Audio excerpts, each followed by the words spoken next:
வெளிப்பாடு 16வது அதிகாரத்தில் 13வது வசனம் 14வது வசனம். அப்பொழுது வலு சர்ப்பத்தின் வாயிலும் மிருகத்தின் வாயிலும் கள்ள தீர்க்கதரிசியின் வாயிலும் இருந்து தவளைக்கு ஒப்பான 3 அசுத்த ஆவிகள் புறப்பட்டு வர கண்டேன். அவைகள் அற்புதங்களை செய்கிற பிசாசுகளின் ஆவிகள். அவைகள் பூலோகம் எங்கும் உள்ள ராஜாக்களை சர்வ வல்லமையுள்ள தேவனுடைய மகா நாளில் நடக்கும் யுத்தத்திற்கு கூட்டி சேர்க்கும்படி புறப்பட்டு போகிறது. இந்த அசுத்த ஆவிகள் எங்கேருந்து வெளியில் வருது?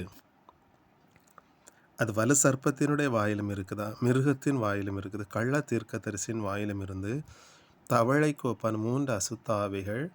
அப்போ 3 காரியத்தை தேவன் அங்கே உள்ளே இருந்து அந்த அசுத்த ஆவிகள் வெளியில் 3 அசுத்த ஆவிகள் புறப்பட்டு வருது, வெளியில் வருதா. அந்த அசுத்த ஆவிகளுடைய தன்மை பார்க்கும் பொழுது அவைகள் அற்புதங்களை செய்யக்கூடிய தன்மை. இந்த பிசாசுகளுக்கு எந்த அதிகாரம் இருக்குதுன்னா, அற்புதங்களை செய்யக்கூடிய அதிகாரம் அங்கே இருக்குது. இந்த வசனங்கள் அடையாளப்படுத்துறது.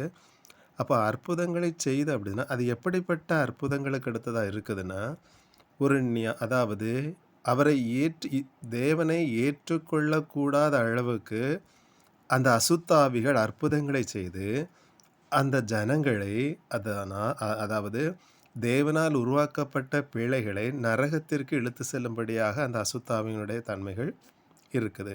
காரணம், ஆண்டவர் சொல்லக்கூடியது, ஜலத்தினாலும் ஆவியினாலும் பிறந்து நம்ம எங்கே போக வேண்டியது? பரலோகத்திற்கு போக வேண்டியது. அப்போ ஜலத்தினாலும் ஆவியினால் நம்ம மறுபடியும் பிறக்கும் பொழுது இந்த காரியங்கள் எனக்குள்ளே வரும் பொழுது நான் அவருடைய மகிமையை அடைந்து நான் தேவனுடைய ராஜ்யத்துக்கு நான் போகக்கூடியவனாக இருக்கிறேன். ஆனால் இந்த பிசாசுகள் என்ன பண்ணுதுன்னா, அதாவது அசுத்தாவிகள், அதாவது சாத்தா என்ன பண்ணுதுன்னா,